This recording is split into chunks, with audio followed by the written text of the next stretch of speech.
So telomere shortening isn't just implicated in aging. And so those people that are going through a debate in their mind about should I take this drug even though there's a risk of cancer if the only thing I'm going to do is try to control my aging.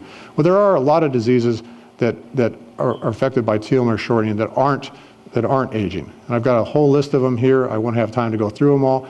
But these are all diseases that are affected by short telomeres. And one case is bad things happen when telomeres get short. We don't want short telomeres, but there's really nothing bad about long telomeres. So finding a way to keep telomeres long should help these diseases. And a lot of these diseases are serious enough that people will gladly risk the take the cancer risk. Now, for those of you that, now my company is not a money-making scheme. My investors are really interested in trying to find a cure for aging. But for those of you that do want to see a revenue angle, all these are markets, and very, very big markets. When we have a drug that turns on telomerase, there's a lot of possibility for generating revenue in these markets. And then there's also possibilities of early revenue from research reagents. Scientists working in the lab have a big problem of their cells always senescing before they're finished with their experiments. Having this drug in growth media would allow them to continue working with the cells. We estimate this to be a $250 million market. But there's also pets. A lot of people would like to extend the lifespan of their pets. And especially think about C&I dogs and guard dogs. A lot of training goes into these animals, and they end up dying very young, and so they have to train more animals. Extending the lifespan of those would be great, but just pets in general, people would like to extend the lifespan of their pets. Racehorses. Racehorses are another thing where people would like to extend the lifespan of their horses, especially when they've got studs that they're breeding.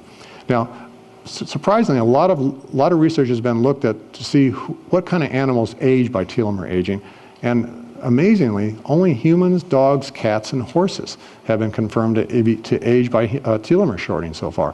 Most other animals don't have any telomere shortening and use other mechanisms for aging.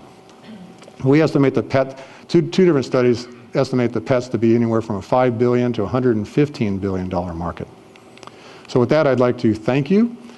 And any questions? And let's say also, you can also go to www.cureaging or dietrying.com, learn more about our research. David. Bill, yeah, thank you. Very inspiring and excellent presentation, Bill. Thank you. I had a question about your timelines. You had about 3 years to get ready for the FDA process, and then about $100 million, I think you said, from 7 to 10 years. Is that? We have 3 years to get into preclinical. Into preclinicals. Yeah. And then I think you said 7 to 12 years on top of that. Yes. For $100 million. If it weren't for the FDA and the regulations, and maybe the pet or the animal market has something to do with this, if it weren't for the FDA regulations, how long would you be able to clinically prove this, in your opinion, in the human model? If somebody was interested in taking one of our drugs before FDA approval, I think I think it's going to be a long time to really show that it affects aging. My benchmark is to run a 7-minute mile when I'm 130 years old. That's when I know I have found a cure for aging. It's like maybe we could be giving drugs to people that are in their 90s and measure how long they live. That might take 10 to 20 years to really get an answer on that. But really, it's a tough question. We don't have an answer for it. How about biomarkers? Do you have biomarkers that might give you an idea? There's no good biomarkers. In fact, I think telomere length is the best biomarker of aging there exists. That's why I recommend everybody get their telomeres measured. Get a baseline now. Yes?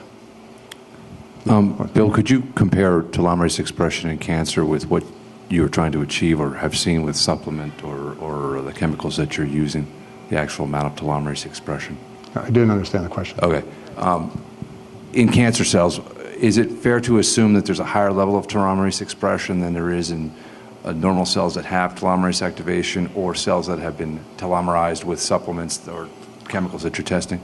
Okay. Well, most cells that are non-cancer cells that express telomerase do it at such a low level that they really have no effect on telomere length. Now, cancer cells do produce enough telomerase to make them immortal, and that's what I believe is the reason cancers turn on telomerase, is to extend their lifespan. Otherwise, the cancers would die of old age. Well, I guess I'm asking is the ideal, if we're looking for a telomerase activator, the ideal telomerase activator would be something that's transient and mild compared to what's going on at the higher level. Yes, we definitely want a transient. Okay, we want to be able to shut it off if somebody starts seeing signs of a cancer, and if that cancer is not producing its own telomerase. If the drug is producing the telomerase in that cancer, you want to take it away. But I'm not convinced that we want to do mild doses. I'm thinking that higher doses might be better, but we don't know. It's like, in fact, I don't want to pretend like anybody knows the answer to that question. We're going to just have to find out. But TA65 works at a mild dose, and some of the questions that was just David Kekich was asking, maybe we'll get that answer from TA65. I know I've been taking TA65 for 3 years now, and I'm really looking forward to seeing whether or not I start looking younger than my identical twin brother. All right. Of course, I have the obligatory footnote to add to the beautiful animation that you have, which is a cartoon of telomere shortening, and then the flying angel that comes in. I would never show that at a science presentation. I've got whole different slides for that audience. But you need to comment on the architecture of the tip of the telomere to say that as a molecular biologist, you know it's a very complicated business, and otherwise the telomere, well, all of the chromosomes could attach to one another with the enzymes that repair damage. Yeah, well, Steve's exactly right. And for the scientists in the audience, the question is, why would a length of a telomere have anything to do with aging? And there's models. Nobody knows the answer to this question yet, but one of the models is that it possibly bends over, and just like it folds over onto the chromosome, and just like enhancer sequences affect promoters that are like 10,000 bases away, telomeres might be acting like enhancers and bending over and interacting with genes on the chromosome. But even at the fold of where the telomere is folding, there might be interactions there, and when the telomere gets really short, that fold disappears. So those are models, but whatever. Next question. 2 quickies. Carlos? Okay. If you want to get your telomeres length determined, SpectraCell Corporation out of Texas will do that commercially now at about $365, so that's commercially available. So anybody can, well, most doctors, or a lot of doctors can do the SpectraCell test, so it's a pretty easily test that's easily available. And we're having SpectraCell do a lot of our telomere length measurements. I think they're doing a really good job.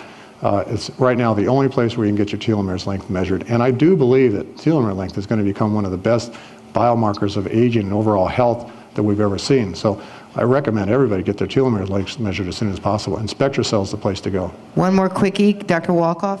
Yeah. Okay, a couple questions about cancer. First of all, we know that cancer cells turn on telomerase, but we don't know that turning on telomerase necessarily induces cancer. Right. So I want to know if any research has been done showing that an activated or turned on telomerase will induce cancer. And secondly, have you in any way elucidated the mechanism whereby cancer cells do activate the telomerase? Okay, well, the last part of that question is every way imaginable. Okay, not very much research has been done looking at what causes telomerase to turn on in some cancers, but the few cases, it's either been a virus has inserted itself upstream of the telomerase promoter, just de-repressing the essentially make an alternative promoter for expressing it. There's also been a lot of cancers where the telomerase gene has been duplicated over and over again. I think HeLa cells have like 15 copies, and that must be titrating out a repressor.